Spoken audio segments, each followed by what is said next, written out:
طيب خلينا قبل ما نبدا اقول لك على حاجه مهمه الاول. انت جاهز لدرس النهارده؟ جاهز؟ طيب يلا بينا. بص بقى، درس النهارده من امتع الدروس اللي اشتغلت عليها حرفيا. عايزك تتخيل معايا كده لو جبنا صوره زي اللي ظهرت قدامك دي وحبينا نعملها 3 دي سواء ببلندر او ب 3 دي ماكس، هتلاقي ان الموضوع شبه مستحيل فعليا. طيب ايه رايك بقى ان الموضوع اصبح اسهل مما تتخيل بكتير؟ بص بقى يا سيدي، بضغطه زرار واحده وبشكل مجاني تماما هخليك تحول الصوره اللي قدامك دي للفيديو اللي هيظهر قدامك ده. لا وكمان ايه زي ما قلت لك بشكل مجاني بالكامل لحبايبنا اللي بيحبوا ببلاش. طيب بعد ما نخلص مرحله ان احنا نحول اي صوره ل 3 دي بالشكل البسيط اللي قلت لك عليه، هنبدا بعدها مباشره نروح على بريمير، وهناك هبدا اقول لك على اكتر من تريكايه رايقه جدا جدا جدا هيفرقوا معاك. كنت وعدتك الفيديو اللي فات ان الفيديو ده قوي جدا وادينا عند وعدي. المهم زي ما قلت لك لو حابب انك تشوفني تاني في دروس قويه جدا باذن الله، ما تنساش انك تعمل اشتراك في القناه، لايك، كومنتك، التشجيع اللي بيفرق، والاهم من ده كله هو انك ما تنساش انك تصلي على النبي. ويلا بينا نخش على الشرح. طيب بصوا يا شباب، الموقع اللي معانا النهارده هو موقع رانوي. الموقع ده عايز اقول لك فعليا من المواقع اللي انا شخصيا اندهشت بيها والله. تمام. طيب الموقع اول ما تفتحه بيبدا يقول لك سجل بالجيميل بتاعك. اي جيميل هتبدا تفتحه لاول مره هتبدا تاخد 125 نقطه تقريبا. هيعملوا لك فيديوهين او ثلاثه في البدايه بشكل مجاني، ولو حابب انك تزود النقط فيما بعد طبعا هيبدا الموضوع يبقى باشتراك، ولكن مع تغيير الجيميل هتبدا تاخد 125 نقطه وهكذا. حلو. طيب سريعا هنبدا نعمل تسجيل دخول بالجيميل اهو، وهبدا اختار الجيميل بتاعي. هيبدا يفتح معاك بالشكل ده. لو جيت بصيت على الشمال هنا هتلاقي جنريتيف سيزون بالشكل ده. لو ضغطت عليها هيبدا يوديك للصفحه اللي انت من هنا هتبدا تعمل فيها كل الشغل بتاعك. وعايز اقول لك الموضوع سهل جدا. طيب على سبيل المثال لو جيت تبص فوق هتلاقي ال 125 كريدتس اللي انا قلت لك عليهم، فزي الفل. تعالى بينا بقى نشتغل. بص يا سيدي، عندك مقاسين لموضوع الفيديو. عندك المقاس اللي هو العرضي اللي هو بتاع الفيديو العادي اللي هو الفيديو العرضي، وعندك المقاس الطولي بتاع الموبايل. لو انت حابب تشتغل على ده او على ده يبقى زي الفل. ظبط الصوره بتاعتك على المقاس اللي انت حابب انك تشتغل عليه. على سبيل المثال هنبدا نروح على الفوتوشوب وهبدا اروح على نيو فايل، وبعد كده هبدا احط المقاس اللي انا شفته هناك بالشكل ده اللي هو 1280 في 768. يبقى احنا هنيجي نكتب كده 1280 768 وهخلي الريزوليوشن يكون 300 وهعمل كريت. هيفتح لي المقاس اللي هو مقاس الفيديو العادي ده. طيب على سبيل المثال انا هاخد اي صوره. بص كده، يعني انا على سبيل المثال مثلا انا هعمل ديزاين عادي لاي منتج ولاي حاجه وخلاص مش فارقه. تمام. ممكن اروح على فري بيك اجيب منتج سريعا كده. انا دلوقتي كاني بعمل ديزاين لعميل عادي جدا. تمام. وبعد كده هنبدا نعرف ازاي نحول الديزاين ده لفيديو و3 دي في نفس الوقت. انا مش فاهم ازاي والله ده بيحصل، بس ما علينا. كده كده الواحد خلاص يعني شبه ما بقاش بيستغرب حاجه، لان اللي جاي فعليا هيكون قوي جدا جدا جدا. المهم يا سيدي ان انا هبدا اكتب هنا مثلا زيت شعر، وهبدا اختار اي منتج على سبيل المثال حاجه زي كده. وتعالى نعمل داونلود. تعالى نفتح الملف على الالستريتور علشان نشده على الباك جراوند. طيب ما تنساش زي ما قلت لك تعمل اشتراك في القناه علشان ما يفوتكش اللي جاي، وعلشان حتى لو حابب انك تشوفني تاني يا سيدي الموضوع بسيط يعني. دكه زرار مش هتاخد من وقتك كتير. كومنتك طبعا اللي بيفرق جدا جدا. عايز اقول لك الكومنت العادي اللي هو ما بياخدش منك تقريبا اقل من ثانيتين، الكومنت ده فعليا قادر ان هو يخليني ويخلي اي صانع محتوى ينزل فيديو ممكن كل يوم تقريبا.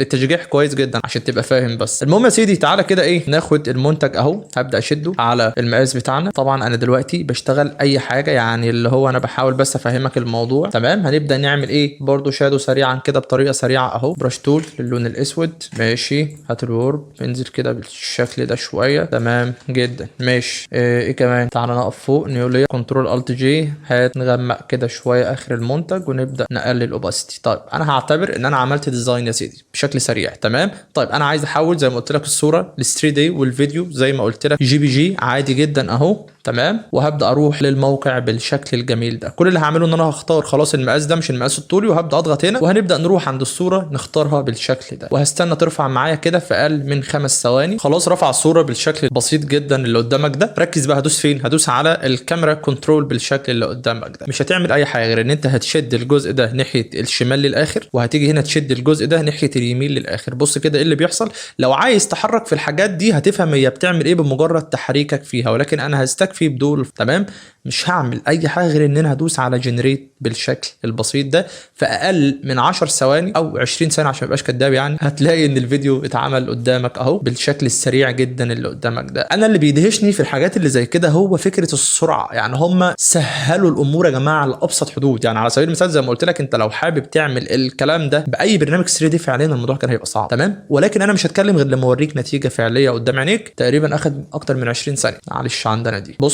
بص خلص. هو تقريبا فعلا ما خدش بتاع 20 30 ثانيه. بص كده بقى. تعالى نتفرج مع بعض. تعالى نكبر الصوره. تمام. تعالى بقى ندوس كده. بص. طيب انت قول لي. لا بجد يعني انت قول لي. طب هو شاف الجزء اللي ورا ده ازاي؟ يعني انت فاهم حاجه؟ بص بص بص الجزء اللي هو على اليمين ده، ركز معاه، هيبدا يظهر لك من على الشمال. بص، شايف الكور اللي بتلف؟ شايف اصلا المنتج بيلف معاك ازاي؟ انت شايف النتيجه؟ يعني انا مش هتكلم، انا عايزك انت اللي تقول ايه ده. لا بجد ايه ده؟ مش عارف ده ايه، ولكن انا مش فاهم. تمام، طيب تعالى نخرج علشان نعمل داونلود. كل اللي هتعمله انك هتضغط هنا على كلمه داونلود دي بس. نزل الفيديو بحجم 6 ميجا. تعالى نعمل بدء التحميل، تعالى نعمل فتح. بص كده، تعالى نكبر الصوره كده عشان بس اوريك الكواليتي بتاع الفيديو. بص كده، ايه يا جماعه ده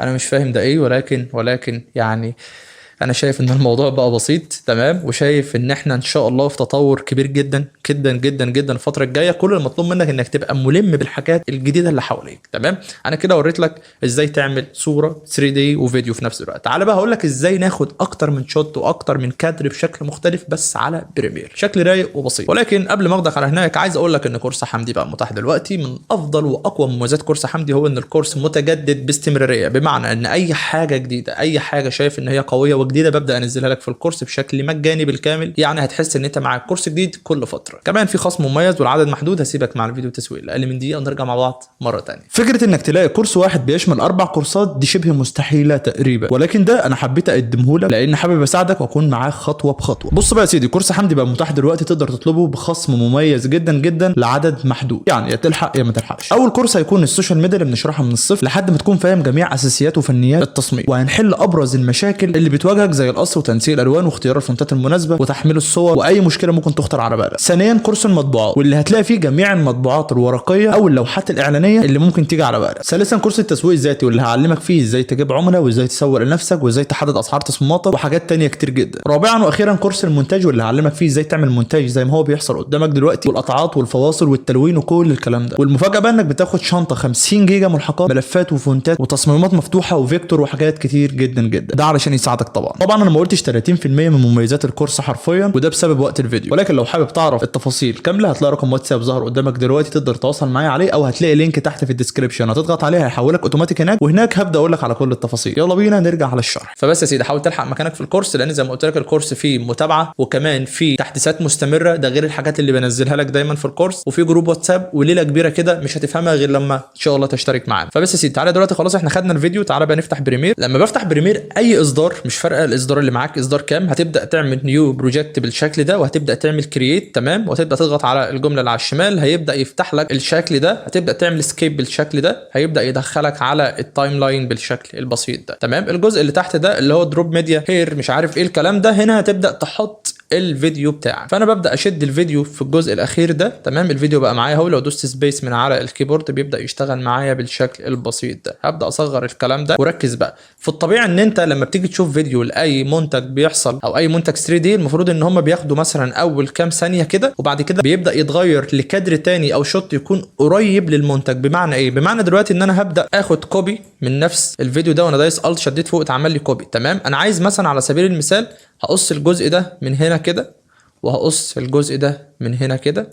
تمام، يبقى انا كده معايا الجزء الصغير ده. طيب الجزء الصغير ده انا عايز يحصل فيه ايه بقى؟ انا عايز اخلي يبقى فيه زوم. بمعنى هفهمك، خليني بس ايه اشد كده. شايف كلمه سكيل دي؟ انا ابتديت اشد ناحيه اليمين او ادوس على السهم الصغير اللي جنبها وببدا احرك الجزء ده، فبيعمل لي زوم كده بالشكل ده. طيب يبقى انا لو رجعت ورا وابتديت امشي كده، بص ادي كادر، ادي 2، ادي 3، يبقى انا كده عملت اكتر من شوت بالشكل ده. يعني انا هنا ابتديت اخلي الجزء الصغير ده يلف نفس اللفه ولكن يتعمل له زوم ثم يرجع بالشكل البسيط ده. طيب لو انا عايز اعمل حاجه تانية، يبقى على سبيل المثال هبدا اطول كده الجزء ده. طيب على سبيل المثال عايز اقص الجزء ده، يبقى انا هاجي هنا كده. تمام، وهبدا ادوس كليك هنا في الجزء ده، انا كده قصيت. بعد كده هقف على السلكشن تول وهبدا اصغر بقى الجزء ده اللي انا عايز اعمل فيه الشغل بتاعي. يبقى انا خلاص هنا مثلا خليت اول حته هتعمل معايا زوم ثم ترجع.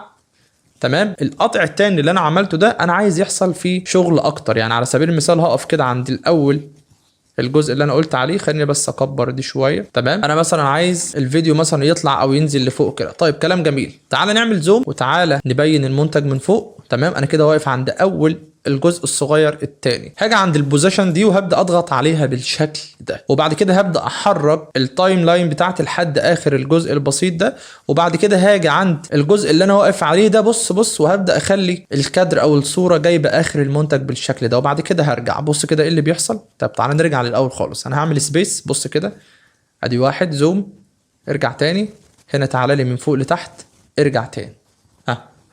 بسيطة. ده اللي بيحصل في حتة المنتجات ال 3D والتغير بتاع الشوتات والكادرات والحاجات البسيطة اللي بتحصل دي.